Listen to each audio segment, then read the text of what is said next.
The forest at night held a different kind of beauty, a sinister allure that both fascinated and terrified me.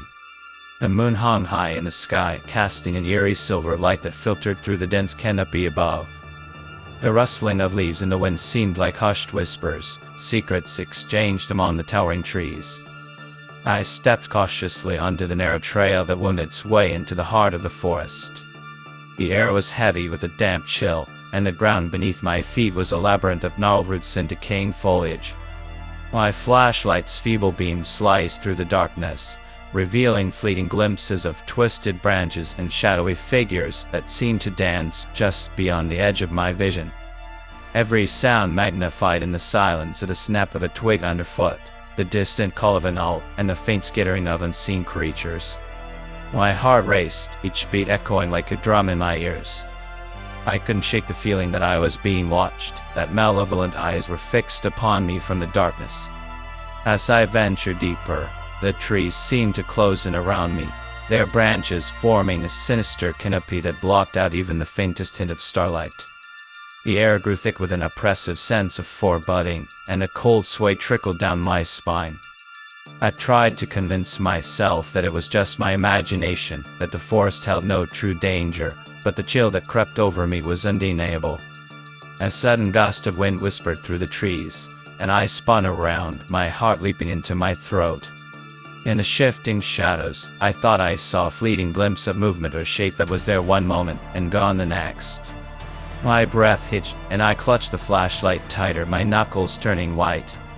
The trail ahead seemed to stretch on endlessly, a path shrouded in uncertainty. My footsteps echoed in the stillness, each one a reminder of my isolation. The forest had become a labyrinth, a maze that taunted me with its secrets.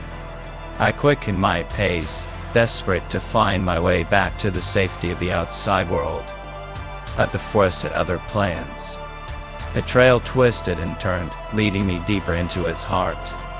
And it clawed at my chest as I realized that I was lost to a mere pawn in this cruel game that nature had set in motion. My flashlight's beam flickered, casting erratic shadows that danced on the trees like phantoms. And then I heard a soft, guttural growl that sent a shiver down my spine. I froze, my breath catching in my throat. The growl came again, closer this time, accompanied by a low, menacing rustling.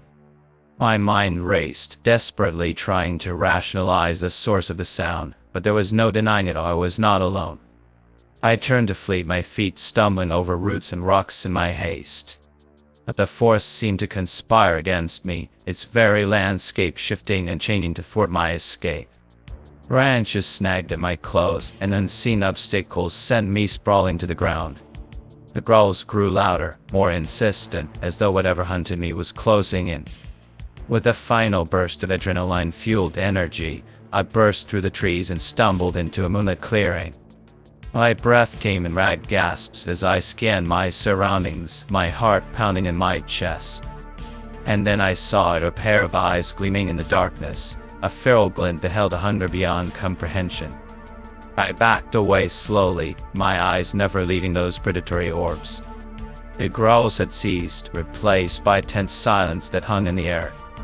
My flashlight flickered once more and died, plunging me into complete darkness. And then from the shadows came a guttural, otherworldly snarl, and I knew that I was no longer alone in the nightmarish realm of the forest. As a bone-chilling howl echoed through the trees, I turned and ran, fueled by terror and desperation. The forest seemed to converge around me, a living, breathing entity that hungered for my fear. My footfalls pounded a frantic rhythm, a desperate plea for escape from the clutches of this living nightmare.